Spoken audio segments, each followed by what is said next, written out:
All right, starting a new lesson, Math 5130, Doug Darbro. Uh, I, I don't want to minimize what we've done in lessons 1 and 2, especially lesson 1. Lesson 1 is very important because when we collect sample data, we need to be able to correctly and appropriately statistically describe our sample, whether it's quantitative or categorical variables. The information I gave you, the material that I presented to you in lesson 2, you're probably never going to see literature in your discipline that carries out a t-test, a simple t-test that tests a claim about a population proportion or a population mean. But, so you might say, well, how do we even cover it? And I debated not to cover it, but I was afraid that if I assumed too much, once we got to what I would call the most important part of the course, there would be too much unknown, and we'd be building a house on sand.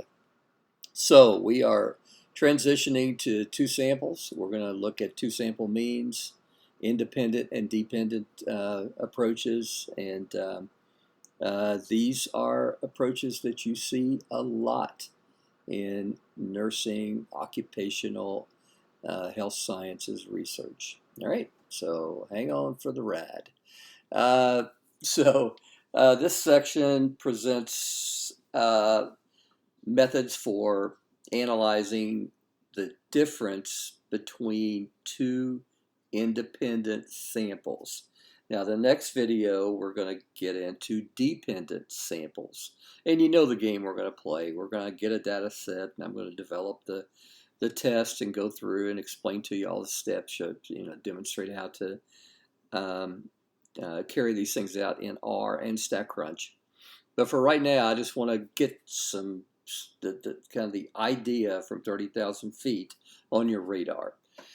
So we're looking at a hypothesis made of 2 population means. And let's say that we, for some reason, think that patients at one hospital have some particular measurement that is higher or whatever different than a measurement at another hospital.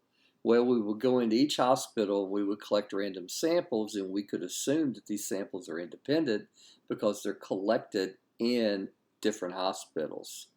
Now, a dependent sample, we often call a matched pairs t-test, is where we take an individual, we measure something, and then later in time, an hour, 2 days, whatever, we take that measurement again. So these measurements are called dependent because they're taken on the same case, the same subject in most cases. So for the independent samples t-test, we're going to learn how to test hypotheses, and we're going to learn how to construct and interpret confidence intervals. Confidence intervals can get a little bit tricky, but we'll get there. Independence. So just kind of circling back and re-emphasizing what I just said. There's no natural pairing of one sample value from one population to the other. So in those cases, they are independent. And I like to think of the populations from which the data are collected they're just not related. So independent means not related. Dependent means that the values are related. Now, again, matched pairs is kind of the best way to think about that, in that we take a measurement and then we repeat it sometime later. All right. Sorry, I'm distracted. I'm getting a phone call from the service guy at church, so I don't know what's up with him. But his timing is horrible. So the objectives here, again, be able to conduct a test of hypothesis for independent population means. Again, just to keep you on track here with my goals. The next PowerPoint will be to conduct hypothesis tests for dependent population means. And we'll also, again, learn how to construct and interpret confidence intervals. So notation for population 1, we just let the subscript be equal to 1, and I vary this up sometimes. If I have like hospital northwest and hospital southeast, I may use N and S for northwest and S for southeast. But generally, the knowledge or the notation that you see is for population 1, mu sub 1 will be the population mean, which is unknown. Sigma sub 1 will be the population standard deviation, which is unknown. N sub 1 will be the size of the first sample, which we obviously know because we collect our sample. X bar 1 is the sample mean, which we know because we've collected our sample and we've calculated the mean. And S sub 1, sorry for the redundancy, is the sample standard deviation, which we know because we calculated it. The corresponding notations for population number 2, mu 2, sigma 2, and so on and so forth. Assumptions. Again, the population standard deviations are unknown, and we do not assume they are equal. We have independence. We want both samples to be random. And there's a sample size requirement that we need our sample sizes to be 30 or larger. So the sample size for 1 and sample size for 2 need to both be greater than 30, or we need to know for certain that the populations, the samples came from populations that are normally distributed. Now, for example, it's a well-known fact that standardized scores, ACTs, SATs, GREs, are standardized and normal distribution. So if we're collecting samples from that, where it's just general knowledge, then we can work with sample sizes that are smaller. But if we're working with a distribution, which we typically will be, which we don't know anything about the population distribution, then we need a sample size of 30 or higher for both. So the process is the same, again, being very redundant, primarily the reason that I taught lesson 2 the way I did. State the null and alternative, state your level of significance. I take the guesswork out of that. You're always going to use 0.05 in this class, except my stat lab. Again, they may throw some curveballs at you and ask you to test it like 0.01 or something. Calculate the test statistic and p-value. We'll do that using technology, make a decision, and calculate the 95% confidence interval. So the hypotheses are a little different. So the null hypothesis is that mu1 is equal to mu2, but that is equivalent to, at the bottom, the null hypothesis that mu1 minus mu2, the difference, is equal to 0. For you to experience any success whatsoever in independent-dependent samples t-test, you have to wrap your mind around that these two notations are equivalent. Mu1 being equal to mu2 says that mu1 minus mu2, the difference is equal to 0.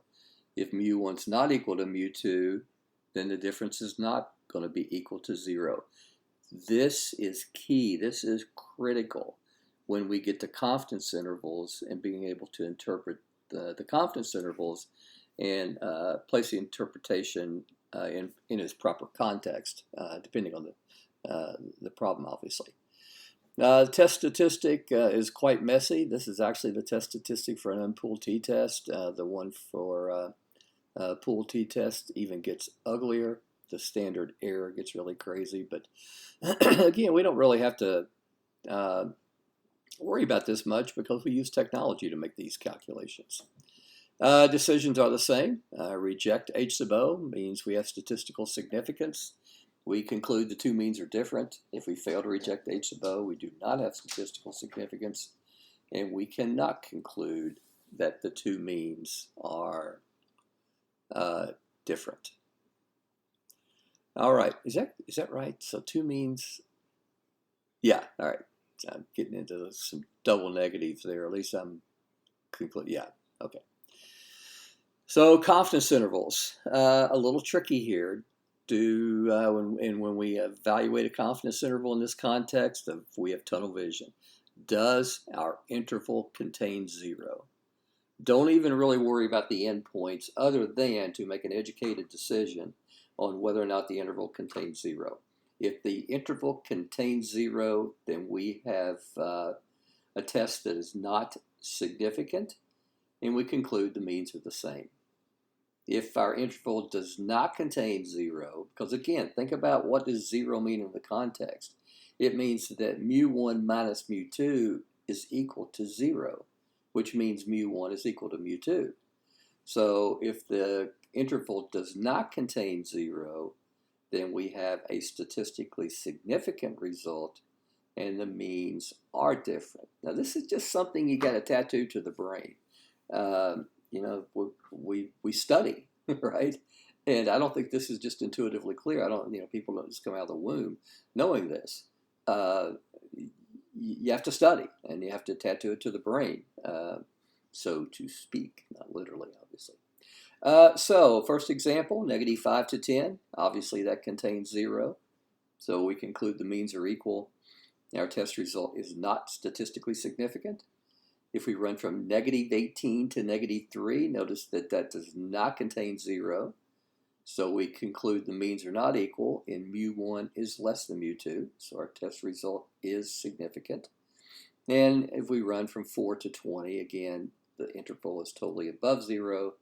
So we conclude the means are not equal and mu1 is greater than mu2. We have a test result that is statistically significant.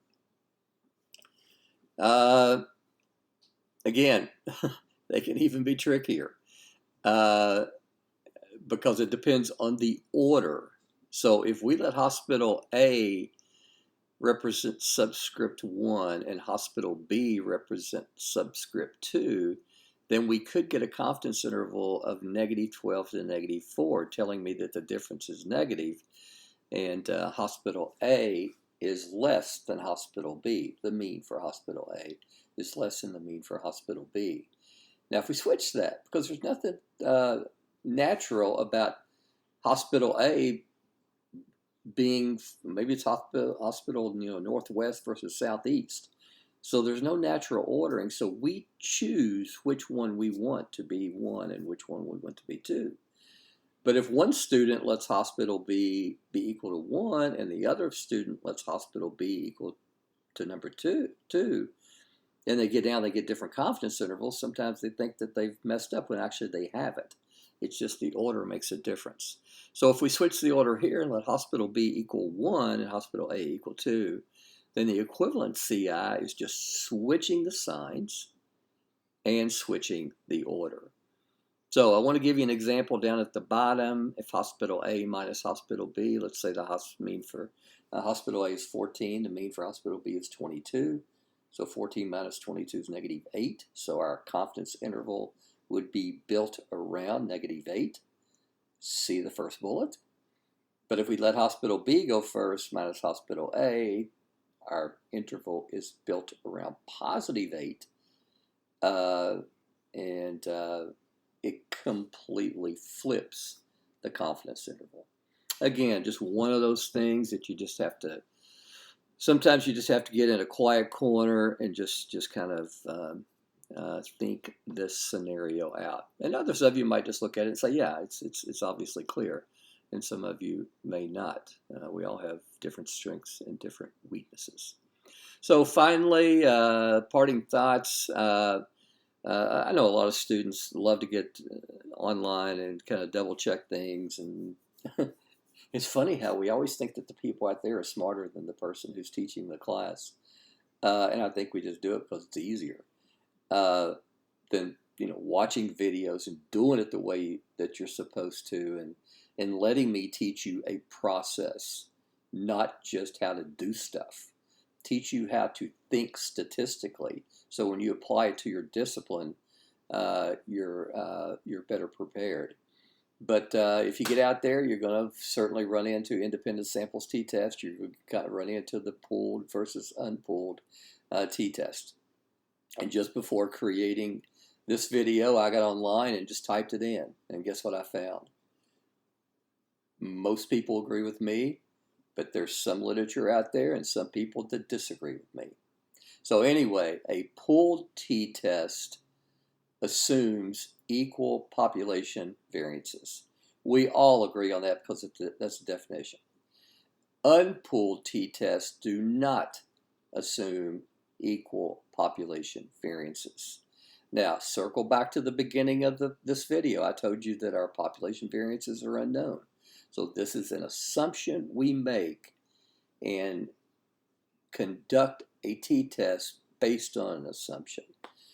For me, I'm not even going to argue with you on it, okay, because you're going to go out there and find some research that disagrees with me on this.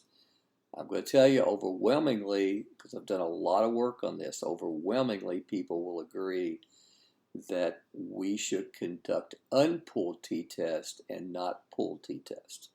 So if I ask you to construct a hypothesis test for independent sample means, and you conduct a pooled t-test, I'm going to count it wrong, even though you might get online and find something to contradict that.